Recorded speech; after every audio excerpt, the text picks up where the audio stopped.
Yan nga ano ha. Secret yan. Maghahalong balat sa tinalupan pagka sinilip mo yung kanyang diary. Pero partner, kapanahunan pa rin natin ngayon. Ano? Pero ibang-iba na ngayon eh. Iba na eh. Meron na tayong tinatawag Hindi na diary. Hindi na. May tinatawag ng blog.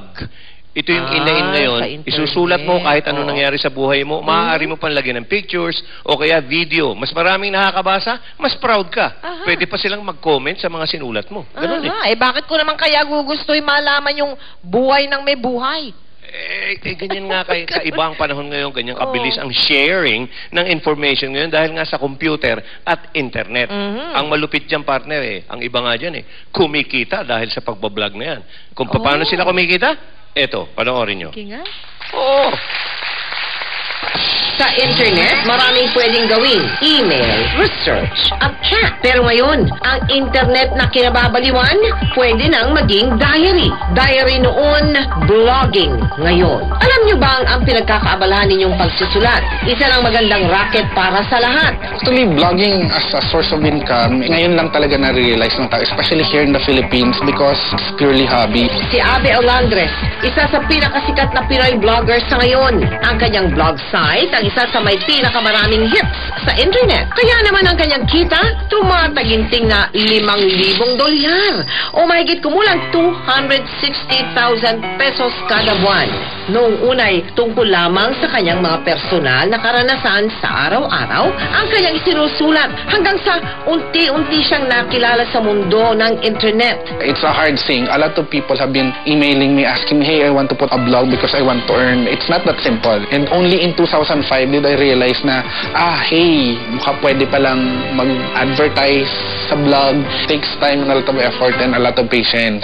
Malaki ang kita kung masipag kang magsulat. You know, it entails discipline din. Kasi nga, at the end of the month, kumbaga, mag-aantay kung magkano kikitain mo. Kaya ang payo ni Abe sa mga nagnanais pasukin ang racket na ito. Being a professional blogger, there are two ways. The fastest one is to apply on companies. The other one naman, independent bloggers. Yung mga independent professional bloggers are the ones who really start from scratch. Isang technology blogger din, si J. Angelo Racoma. By profession, I'm an economist. When I was working in the corporate world and government, syempre kita ko hindi magano'ng kalaki. Medyo limited. And it's fixed. I used to look into writing as pandagdag lang.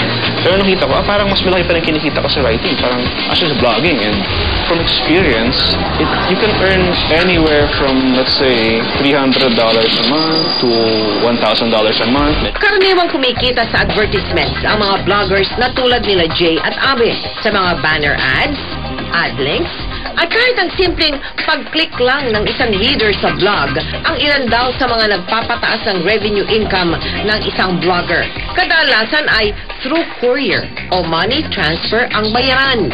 So ang challenge doon, kung paano palakihin yung traffic mo, yung readership mo, it's called monetizing. So the challenge is how you monetize your audience. Sa pangkalahatan, ay isang magandang alternatibo pa rin daw ito, lalong-lalo na sa ating mga Pilipino. Ang Pilipino, magaling mag-Ingles. Magaling na sa kultura ng foreign cultures. Ano rin tayo, magaling tayo makitungo sa tao.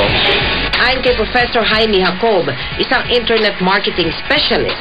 Yung mga underemployed, unemployed, and yung mga retired, they could go into this business. The internet is the medium. Patunay na nakaraang Philippine Web Blog Awards sa pagiging sikat ngayon ng blogging sa mga Pilipino.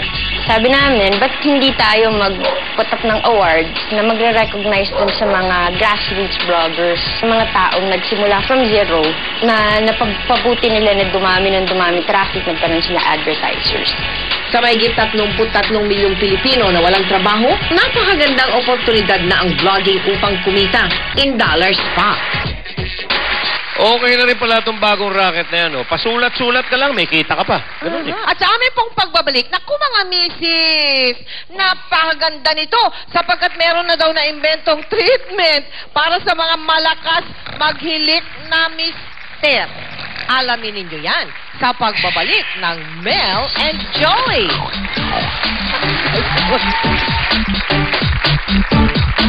Full of love